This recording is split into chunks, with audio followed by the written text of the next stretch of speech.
Saya pekerjaan Anda ini barokah. Kemudian yang terakhir saya beri ijazah tentang Al-Fatihah ya, karena ini surat yang populer. Kalau saya ijazahi Quran 30 juz pasti sampean nggak hafal. Atau ijazah surat Baqarah. Kalau mau Baqarah mau. Ijazahi surat Baqarah mau 2 juz setengah. Mau Mas Asep? Ya Fatihah aja yang gampang ya. Nah, ya kulhu Fatihah ini paket ringan ini. Tapi pahalanya apa? Besar. Ini beda ya, artinya selama ini mungkin Anda baca tapi monoton ya. Tapi ini saya bacakan teks aslinya tentang istilahnya itu mazaya itu kelebihannya Fatihah. Saya baca Arabnya dulu, nanti ini terakhir ya, ijazah tadi kan saran-saran umum tentang sosial. Ya, pokoknya jadikan kebaikan itu punya nilai sosial yang baik lah. Jadi nanti orang yang nggak amanah nggak laku. Ya, calon bupati, gubernur, presiden yang nggak amanah juga nggak laku. Begitu juga kiai yang tidak amanah juga nggak laku. Suami yang nggak amanah juga nggak laku. Istri yang nggak amanah juga. Sehingga kebaikan ini jadi nilai sosial yang dalam tanda kutip sudah keniscayaan ya. Yang diinginkan Allah itu seperti itu. Bukan kebaikan yang dipaksakan karena kekuatan negara. Maksudnya kalau bisa kebaikan itu tidak usah dipaksakan. Memang sudah satu kebutuhan. Tak cerita-cerita di negara maju itu.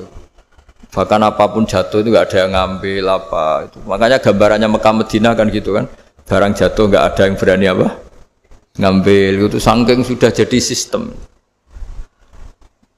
Sehingga banyak negara di Eropa itu yang sampai nggak punya tentara, nggak punya polisi karena kebaikan sudah. Nah kita kan masih capek, polisinya aja capek apalagi masyarakatnya, karena ya kebaikan itu belum jadi nilai apa bersama. Nah, kita selain ditopang negara, ada polisi, ada tentara, itu kita usahakan kebaikan itu jadi nilai apa bersama. Tadi wa'tamiru bainakum bima'ruf. Dan kita punya reputasi yang bagus dalam bab ini. Saya masih ingat kecil saya itu yang jilbaban hanya keluarga kiai. Sekarang rata-rata masyarakat itu jilbaban. Dulu yang sekolah SMP, SMA itu jilbaban kadang dulu malah dilarang ya, harus sama seperti itu seragamnya. Sekarang sudah boleh. Dan nyaman. Lama-lama yang dapat simpatik ya yang pakai pakaian model tertutup seperti itu. Lama-lama gampangane cara wong golek mantu ya golek yang seperti itu daripada yang blodor. Lama-lama jadi nilai bersama. Ya ingin saya seperti itulah. Di terminal juga sama. Orang mau makan cari warung yang kelihatan ada ayat kursinya, pakai jilbab, atau paling enggak dia enggak mungkin lah nyuguhkan yang tiren atau yang haram. Kan ada garansi sosial, ada apa? Ada garansi apa? Sosial. Dengan penampilan yang soleh itu kan masa iya nyuguhkan oplosan babi gitu misalnya itu. Jadi nilai sosial itu harus benar-benar jadi nilai yang, sehingga negara biar gak capek-capek itu. Polisi juga gak capek kan karena tugasnya corong Jawa mau ngawat-ngawati tok, tapi sudah tidak perlu tegang karena kebaikan sudah jadi nilai apa bersama. Ingat-ingat ya ayatnya tadi wa'tamiru bainakum bima'ruf. Jadi kebaikan itu harus jadi nilai bersama. Iktimar itu menjadi urusan bersama.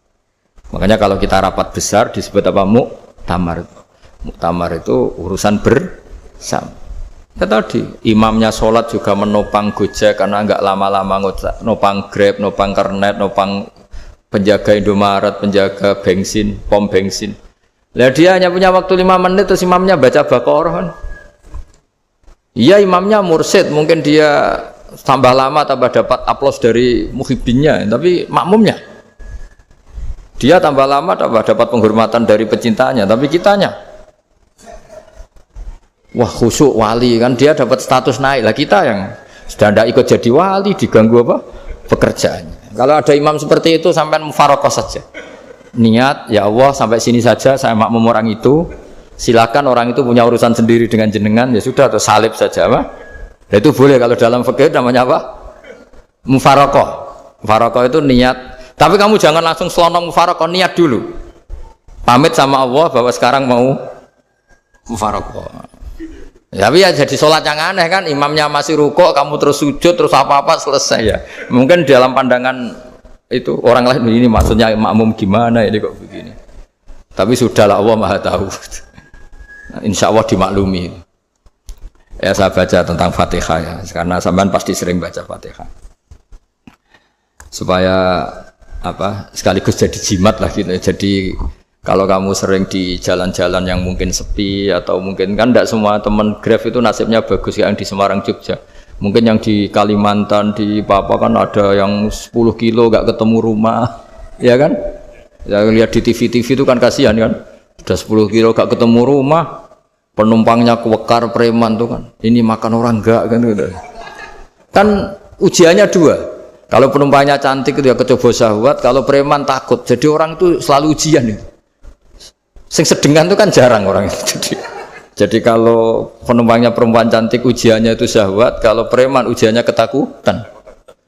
Kalau orang yang lemah bawa uang ujiannya kamu ingin garong. Jadi hidup itu memang semuanya ujian. Liyabluwakum ayyukum ahsanu amala.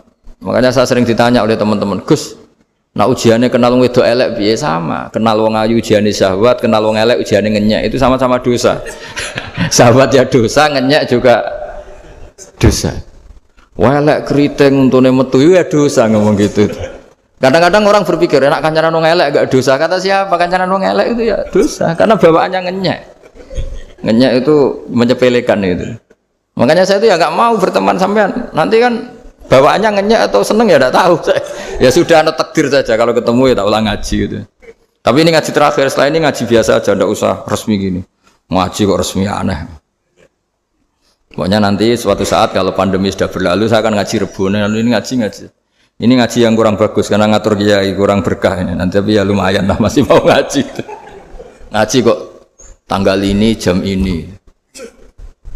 Sekarang suatu saat kamu tak panggil, Mas Wahyu datang ke sini jam ini, tidak mesti bisa. Mungkin pas ada acara apa, maaf ke sini pas ngecek pas apa. Gitu. Jadi ya sudah tapi tak maafkan, enggak apa-apa.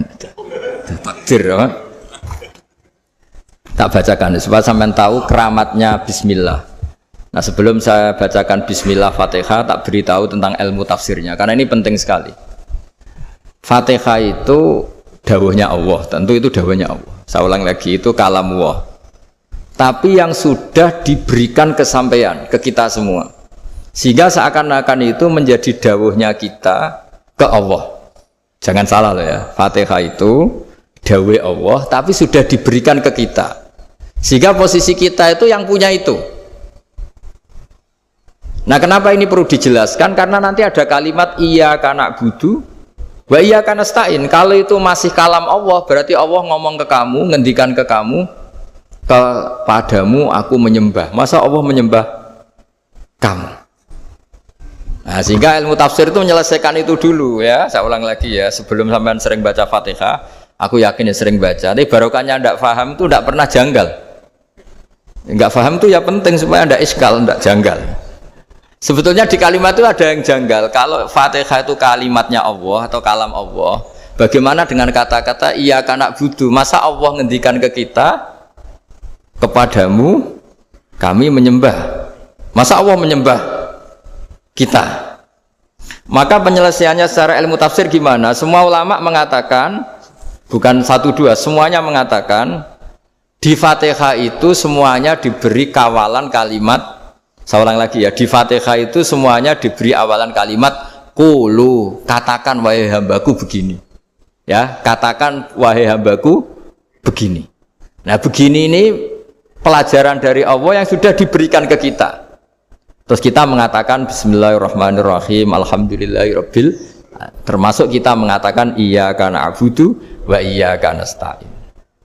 Jangan bayangkan Allah ngendikan ke kita. Kalau Allah ngendikan kita berarti gini, hei Wahyu, ihdinas siratal mustaqim, tunjukkan saya jalan yang benar. Nah nanti kamu terus, ya Allah, Anda aja minta tolong saya minta tolong siapa kan? Jadi panjang kan? Ya, saya ulang lagi ya. Jadi itu di Ulumul Quran diterangkan gimana? Sebelum baca Fatihah, ya. Fatihah itu kalamullah, ngendikane Allah, tapi yang sudah diajarkan ke kita dan sudah milik kita, sehingga kalimat itu menjadi milik kita. Tapi ya kalamullah, tetap kalamullah, tapi sudah menjadi milik kita. Udah paham ya? Ya pinter nah. Ya, karena kalau tanpa penjelasan seperti ini Anda akan iskal. Bagaimana Allah iskal itu janggal, bagaimana Allah mengatakan iya anak budu. Kan jadi aneh ya?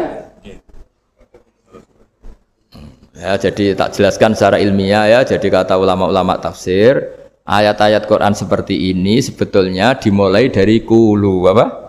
Meskipun enggak dilafatkan. Itu kan sama dengan qul huwallahu ahad Muhammad. Katakan kalau Tuhan itu satu. Ya namanya Quran itu kan kalam Allah membina nabinya, membina umatnya. Makanya dikatakan atau enggak, di sini tersembunyi kata qulu, katakan. Ya. Jadi ya ibarat apa itu? Kamu ngajari anak kamu lah. Le, panggil jenengan bapak kula. Itu maksudnya anak itu, kalimat itu kalimat kamu, tapi kamu ajarkan ke anak kamu. Terus anak kamu bilang, Pak jenengan bapak kulo. Nah, ketika kamu mengatakan jenengan, bukan kamu mengatakan jenengan anakku, berarti anakmu itu bapakmu, kan lucu kan? Anak kamu ajari jenengan bapak kulo. Kamu, engkau, bapak saya. Terus anak kamu mengulang, jenengan atau kamu bapak saya. Berarti itu kalimat yang kamu ajarkan, tapi sekarang sudah milik anak kamu. Kalau itu kalimat kamu kan lucu, masa anak kamu bilang bapak. Nah itu seperti itu. Jadi ulama memberi solusi atau jawaban iya karena abudu. Iya itu sebelumnya ada kata-kata qulu, katakan wahai hambaku, hubungan kamu dengan saya adalah katakan iya karena abudu wa iya karena nasta'in. Terus hubungan kamu dengan saya katakan juga dalam doamu ihdinas siratal mustaqim. Jelas ya, jadi itu kalam Allah yang sudah milik kita karena diajarkan Allah untuk kita. Dong ya? Ya dong, gak jelas gak. Tapi bagus gak jelas tuh bagus. Kalau kamu jelas gak jadi dikrep, jadi gubernur.